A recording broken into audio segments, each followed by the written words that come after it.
This is Congressman Steve Womack with comment from the Capitol. Last week in this report, I hinted at a possible haunted house.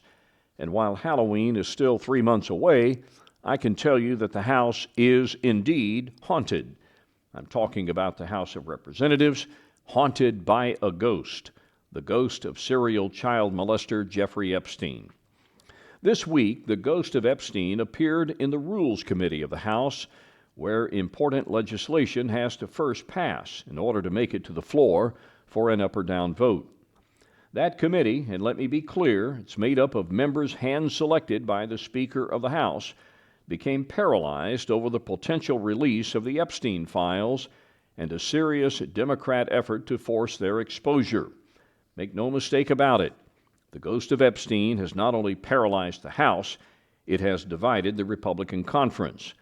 Though Epstein has been dead since 2019, the contents of those files is of major public interest, and the more people talk about it, the more interest it generates. When Epstein took his own life back in 2019 while incarcerated, most people figured the whole Lolita Express and those private island escapades died with him. Not so fast. The situation kind of reminds me of that famous 1958 movie, The Blob, the result of a meteor strike in Pennsylvania. Remember, the blob, an outcome of that meteor strike, took a life of its own and consumed everything around it. We have a blob on our hands. Through the first 6 months of the Trump administration, Democrats tried their best to derail the Trump agenda on immigration, on inflation, on tariffs, on the big beautiful bill.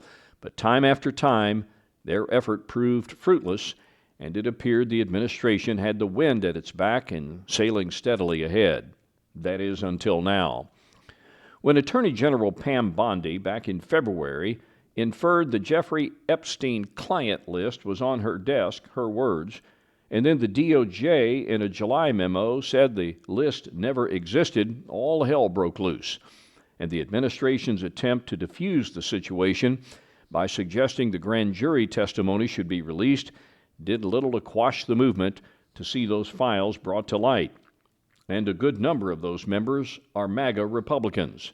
So many that a discharge petition offered by Thomas Massie, a Republican of Kentucky, and Ro Khanna, a Democrat out of California, which would force disclosure, will ripen soon, and the House will be forced to vote on it.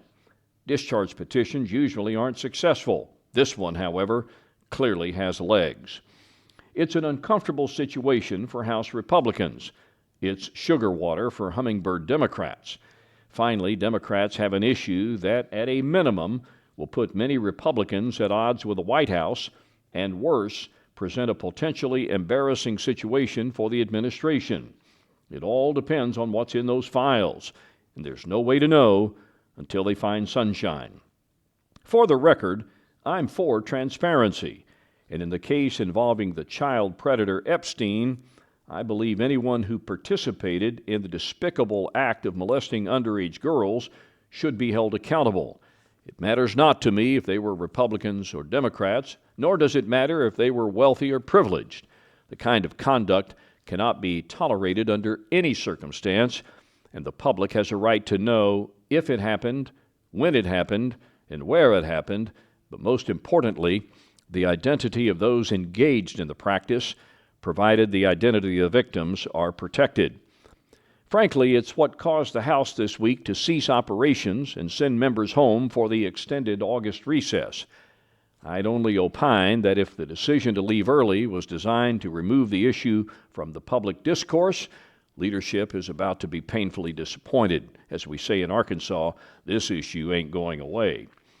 The Massie-Khanna petition will ripen while we're out, and unless something dramatic happens before we return, and I mean nothing short of complete disclosure, we will be right back where the recess started, come the first week of September.